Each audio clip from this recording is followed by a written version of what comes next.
Hello everyone. आज हम इस वीडियो में क्लास 12 का chapter first reproduction in organism के बारे में स्टडी करेंगे। इस वीडियो में हम डिस्कस करेंगे रिप्रोडक्शन, इसके types, life span and vegetative reproduction के बारे में। So please guys listen me carefully. Okay, move on the next slide. इस चैप्टर को डिटेल में स्टडी करने से पहले हम इसकी थोड़ा सा बेसिक हिस्ट्री के बारे में जानते हैं। पंचानन महेश्वरी का नेम आपके एनसीईआरटी में गिवन है। एग्जाम के पॉइंट्स ऑफ व्यू से आई थिंक इम्पॉर्टेंट है, नीट के एग्जाम के पॉइंट ऑफ व्यू से। सो आप ध्यान से सुनेंगे। Panchanan Maheshwari was born in November 1904 in Jaipur, Rajasthan में। He established the department of botany. इन्होंने बॉटनी में बहुत ज़्यादा वर्क किया था। स्पेशली जो है फ्लावर में एम्ब्रियोलॉजी एंड टिश्यू कल्चर पे इनका वर्क काफ़ी ज़्यादा देखने को हमें मिलता है। So you should know about that. ठीक है, hope so it is clear. Okay, move on the next slide. Reproduction, आप यहाँ पे एक ब्यूटीफुल स्लाइड देख पा रहे हैं। ठीक है, रिप्रोडक्शन क्या होता है, सबसे पहले हम इसे जानते हैं। रिप्रोडक्शन क्या है? एक कैरेक्टरिस्टिक्स फीचर है ऑल लिविंग ऑर्गेनिज्म का। जितने भी लिविंग ऑर्गेनिज्म हैं, ठीक है, उन सभी का क्या है? कैरेक्टरिस्टिक्स फीचर्स है, नोट ए डिफाइनिंग फीचर्स, जैसा कि हमने लिविंग वर्ड में स्टडी किया था। डिफाइनिंग फीचर्स क्या है? मेटाबॉलिज्म। ठीक है, तो रिप्रोडक्शन का सबसे पहले हम मीनिंग जानते हैं क्या होता है। रिप्रोडक्शन का मतलब होता है reproduce, to reproduce a new organism. अब सेम स्पीसीज जो वो सेम काइंड के ऑर्गेनिज्म को क्या करती है? जन्म देती है। जैसे कि आप यहाँ पे देख सकते हैं इस स्लाइड में, cat, dog, cow and human being. ठीक है, ये क्या कर रहे हैं? अपनी जैसे स्पीसीज को जो है वो जन्म देते हैं, बिल्कुल सिमिलर इन्हीं के जैसे दिखती है ना। ठीक है, सो रिप्रोडक्शन क्या होता है? हमारा एक फंडामेंटल फीचर्स है ऑल लिविंग ऑर्गेनिजम्स का। ठीक है, it is the ability to procreate. It is the formation of new individual of similar kind. ठीक है, it is a fundamental feature of living organism which involves the transmission of genetic character from one generation to the next. ये क्या करता है? Responsible है for continuity करने के लिए स्पीसीज के लिए। रिप्रोडक्शन प्रोसेस किस लिए जरूरी है? To maintain the continuity of species generation after the generation. Clear है? गुड।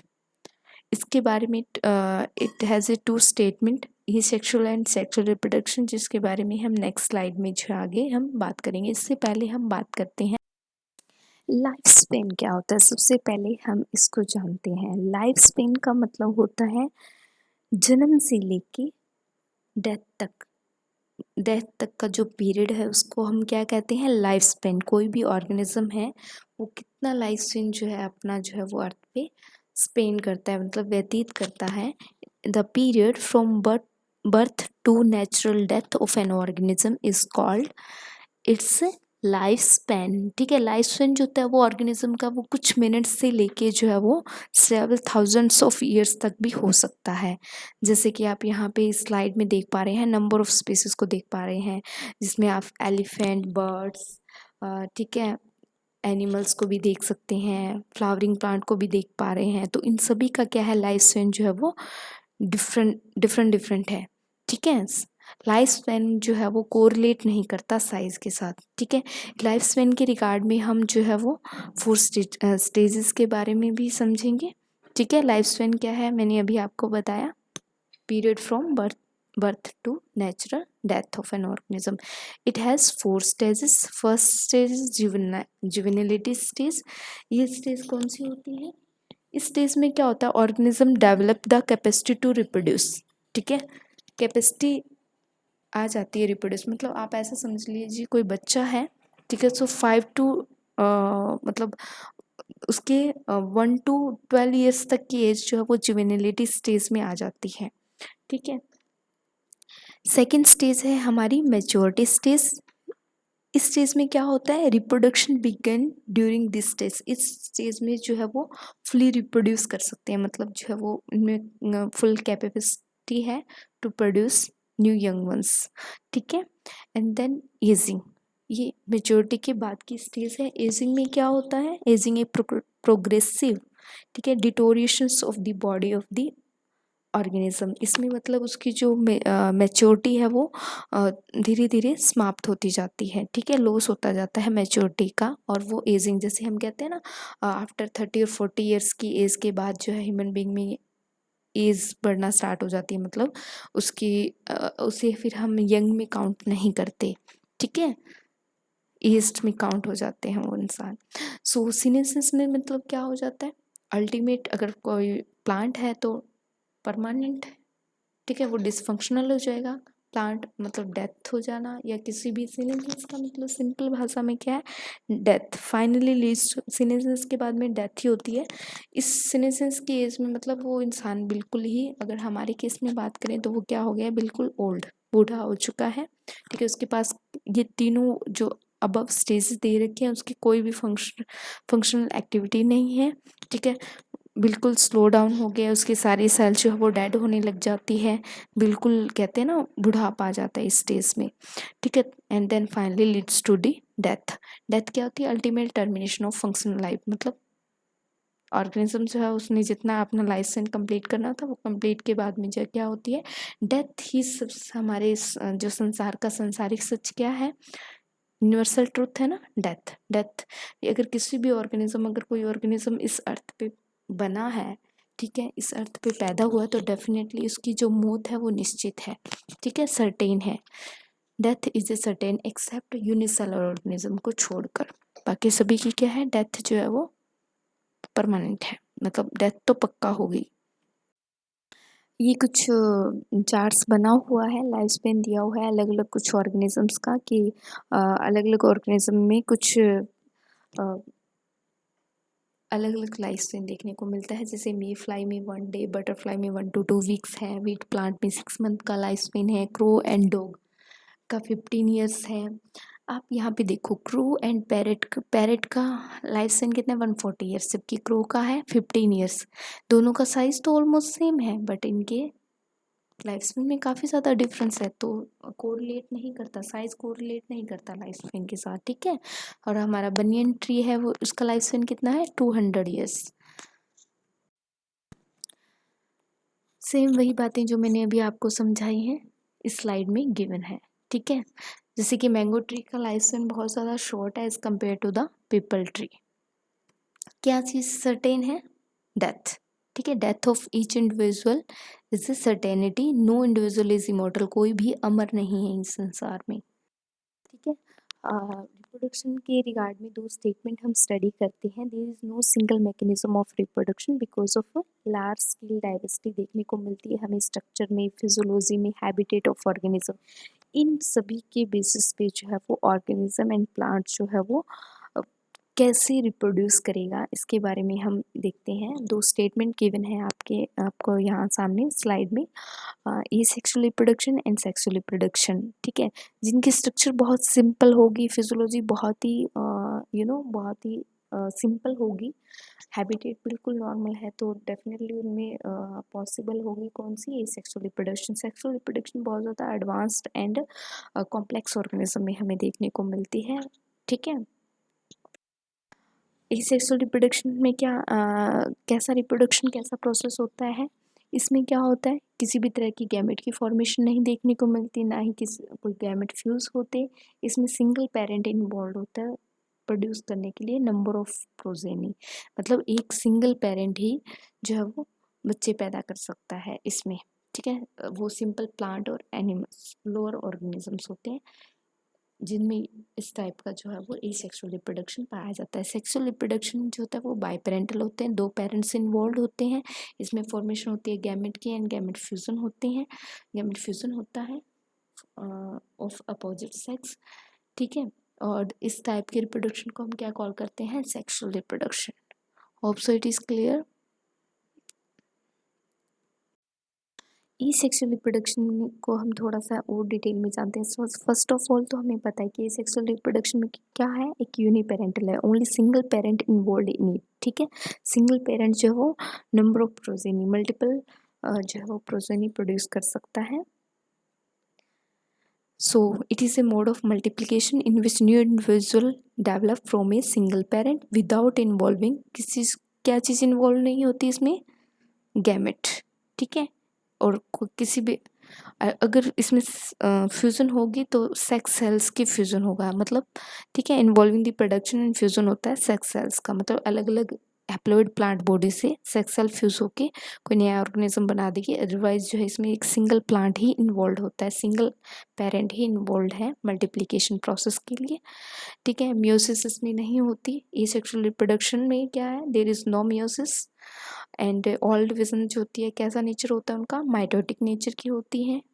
ऑल इंडिविजुअल जो एसेक्सुअल रिप्रोडक्शन प्रोसेस से बनते हैं वो जेनेटिकली सिमिलर होते हैं, अपने पेरेंट्स के जैसे ही होते हैं, मतलब उन पौधों में किसी भी तरह की हमें वेरिएशन देखने को नहीं मिलती जो एसेक्सुअली रिप्रोड्यूस होती हैं, वो बिल्कुल एज इट अपने पेरेंट्स जैसे होते हैं, ठीक है। जैसे कि हम हाइड्रा का एग्जांपल देखते हैं, स्टडी करते हैं, अमीबा में हम कोई भी किसी भी तरह का डिफरेंस जो है उनकी सेल्स में नहीं देखने को हमें मिलता, वो बिल्कुल सिमिलर होती है। किस वजह से, क्यों सिमिलर देख होती हैं वो, क्यों उनमें वेरिएशन नहीं होती, क्योंकि वो एक सिंगल पेरेंट बॉडी से बनी है ना, सिंगल ऑर्गेनिज्म, एक सिंगल पेरेंट ही इन्वॉल्व है, किसी भी तरह की कोई गैमेट फॉर्मेशन नहीं है, कोई म्यूटिक डिवीजन नहीं होती, ठीक है। दैट इज़ द रीज़न कि जेनेटिकली सिमिलर होते हैं वो अपने पेरेंट्स से। क्लोन होते हैं, हम ऐसा कह सकते हैं कि वो बिल्कुल क्लोन है अपनी पेरेंट बॉडी के। और एसेक्सुअल रिप्रोडक्शन कॉमन होती है, किसमें कॉमन होती है, unicellular organism, simple plant and simple animals में। Hope so it is clear to all of you. In this slide we will discuss about the method of asexual reproduction. First of all हम बात करेंगे fission. Fission क्या होता है, the division of parent body into two or more daughter individual identical to the parents, ठीक है। Fission can be binary fission का example हम स्टडी करते हैं अमीबा में, and it can be multiple, ठीक है। दो टाइप्स के फिशन हम स्टडी करेंगे एसेक्सुअल रिप्रोडक्शन में। नेक्स्ट एसेक्सुअल रिप्रोडक्शन की अगर हम बात करें, फ्रेगमेंटेशन में क्या होता है, फ्रेगमेंटेशन में क्या होती है, कोई भी plant parent bodies break into two और more fragment and each fragment develop into a new organism. उस पेरेंट बॉडी का कोई एक फ्रेगमेंट जो है अगर वो न्यू ऑर्गेनिज्म में डेवलप हो जाता है तो ये कैसा है, हमारा एसेक्सुअल टाइप का रिप्रोडक्शन है, जो मोस्टली हमें कहाँ पे देखने को मिलता है, स्पायरोगारा में हम स्टडी करते हैं, ठीक है। राइजोपस फंजाई में भी स्टडी करते हैं। इसके अलावा मैंने यहाँ पे जस्ट एक एग्जांपल दिया है, सो आपको लर्न करने में काफ़ी आसान रहेगा, ठीक है। और थर्ड है हमारा रीजनरेशन क्या होती है, ये कैपेबिलिटी होती है कुछ ऑर्गेनिज्म में जिससे कि वो अपने बॉडी के लॉस्ट हुए पार्ट को जो है दोबारा रीगेन कर लेते हैं। ये मोस्ट सबसे ज़्यादा जो रीजनरेशन की कैपेसिटी हमें प्लेनेरिया में देखने को मिलती है, ठीक है। रीजनरेशन क्या होता है, एक ऐसा फॉर्मेशन होती है होल बॉडी ऑफ ऑर्गेनिज्म की फ्रॉम ए स्मॉल फ्रेगमेंट से, ठीक है। प्लेनेरिया हाइड्रा स्पंज में जो है ये कैपेसिटी हमें देखने को मिलती है। ये कैसा रिप्रोडक्शन है, एसेक्सुअल टाइप का रिप्रोडक्शन है, ठीक है। ओनली सिंगल जो है वो पेरेंट इन्वॉल्व होता है इसमें। थर्ड हम बात करते हैं बर्डिंग जो है वो दो टाइप्स की हम स्टडी करते हैं, एक्सटर्नल एंड इंटरनल बर्डिंग। एक्सटर्नल जो बर्डिंग है वो हमें देखने को मिलती है हाइड्रा में, कि हाइड्रा के बाहर जो होती है हाइड्रा की अपनी लिविंग एनिमल किंगडम में देखा होगा आपने हाइड्रा का स्ट्रक्चर, उसके बाहर एक छोटी सी बर्ड अराइज होती है, वो बर्ड क्या करती है, ब्रेक करके एक न्यू हाइड्रा डेवलप कर देती है। तो जो बर्ड है वो उसकी एक्सटर्नल बॉडी पार्ट्स पे लगी होती है। तो इस टाइप से हम कह सकते हैं बर्डिंग जो है वो हमने दो टाइप्स की स्टडी की है, एक्सटर्नल एंड इंटरनल बर्डिंग जो है मोस्टली हमें स्पोंजिलिया में देखने को मिलती है, यानी कि एनिमल जो हमारी फाइलम्स के बारे में स्टडी करते हैं ना हम, हमारी फाइलम है पोरिफेरा, उसका एग्जांपल है स्पोंजिलिया में मोस्टली हमें इंटरनल बर्डिंग जो है वो देखने को मिलती है। एंड देन फिफ्थ मेथड है हमारा vegetative propagation. Hope so it is clear to all of you. इस स्लाइड में हम जानेंगे वेजिटेटिव प्रोपेगेशन क्या होती है। आप सबसे पहले इन ब्यूटीफुल डायग्राम्स को देखिए, जैसे कि ट्यूबर में क्या देख पा रहे हैं हम, जर्मिनेटिंग आई बर्ड्स, ठीक है। नोड्स, इंटरनोड, एडवेंशियस रूट्स आप देख पा रहे हैं जिंजर में। ये क्या है, जिन जिन ट्यूबर्स के ऊपर ये जो आइस बर्ड निकली हुई है ना, इनकी हेल्प से जो है वो न्यू ट्यूबर की फॉर्मेशन होती है। ये किसकी तरह एक्ट करते हैं, वेजिटेटिव प्रोपेग्यूल्स की तरह एक्ट करते हैं, और इस प्रोसेस को हम कॉल करते हैं vegetative propagation. Vegetative propagation is the formation of new plant from vegetative units such as buds, tuber, rhizome. These vegetative units called vegetative propagules, ठीक है। आप देख सकते हैं ना स्लाइड में, hope so it is clear. ये जो बर्ड्स आप देख पा रहे हैं ट्यूबर पे, ठीक है, eyes, this bird produce new plantlet when stem tuber और stem tuber part of having an eye is placed in the soil, ठीक है। पोटैटो जो आप देख पा रहे हैं ना, जो पोटैटो जो है ये कंप्लीट सीड्स से नहीं बनते। जब हम सॉइल में इनको ग्रो करते हैं, potato are produce by the tubers, not by the seeds, ये ठीक है। इसको हम ट्यूबर कॉल करते हैं जब इन पे जर्मिनेटिंग आई बर्ड्स निकल जाती हैं, ठीक है। इसका मतलब कि अब ये ग्रो करने की कैपेसिटी में है। जैसे ये आई बर्ड्स निकलेंगे, हम क्या करेंगे, इनको मिट्टी में दबा देंगे जिससे कि हमें न्यू ट्यूबर्स जो है वो मिलेंगे, ठीक है। मतलब इनके पास कैपेसिटी आ जाती है, इनके पास एक तरह से वो ऐसे इंडिकेट कर रहे हैं कि इंडिकेट कर रहे हैं मैच्योरिटी का, ठीक है। और सेम इसी तरह से जो आप देख पा रहे हैं ब्राईफिलम की लीव्स पे एडवेंशियस बर्ड है, ये एडवेंशियस बर्ड से जो है वो न्यू ब्राईफिलम की लीव्स जो है वो क्रिएट हो जाती हैं। तो ये कैसा है, हमारा एसेक्सुअल रिप्रोडक्शन का लास्ट मेथड है vegetative propagation. Hope so it is clear. ये वाटर हाइसिंथ आप ऑफसेट का देख रहे हैं, ये वाटर में एक वीड है जो वाटर में बहुत इजीली जो है वो ग्रो कर जाती है, और वाटर में जो है वो ऑक्सीजन, इस वीड्स की वजह से बहुत ज़्यादा प्रॉब्लम हो जाती है। फिशेस की डेथ हो गई थी बंगाल में, इसको टेरर ऑफ बंगाल भी कॉल करते हैं, क्योंकि बंगाल में बहुत ज़्यादा जो है एकदम से ये offset Eichhornia water hyacinth call करते हैं इसको, जो बंगाल के वहाँ पे लेक्स में जो है वो काफ़ी ज़्यादा ग्रो कर गया था, जिसकी वजह से फिशेस की डेथ हो गई थी, ठीक है। ये भी किस वजह से ये बहुत इजीली ग्रो कर जाता है, क्योंकि इसमें क्या है, एसेक्सुअल टाइप की रिप्रोडक्शन हमें देखने को मिलती है, ठीक है। मैं उम्मीद करती हूँ मैंने जो पढ़ाया आपको समझ में आया होगा। और ये कुछ एनसीईआरटी के एग्जाम्पल है, जैसे कि बर्डिंग हमें कहाँ पे देखने को मिलती है, ईस्ट में। ईस्ट जो है वो किस प्रोसेस से बनता है, बर्डिंग ईस्ट के केस में। जब मेच्योर ईस्ट में क्या होती है, बर्डिंग, और बर्डिंग से नंबर ऑफ ईस्ट जो है वो क्रिएट होती है। बाइनरी फिशन की स्टडी हम करते हैं अमीबा में। एसेक्सुअल रिप्रोडक्टिव स्ट्रक्चर्स देख सकते हैं आप, जूस्पोर जो बनते हैं क्लाइमेडोमोनास में, कोनेडिया की फॉर्मेशन होती है पेनिसिलम में, बर्ड्स जो होती है हाइड्रा में स्टडी करते हैं, जेमेल जो है वो स्पंज में।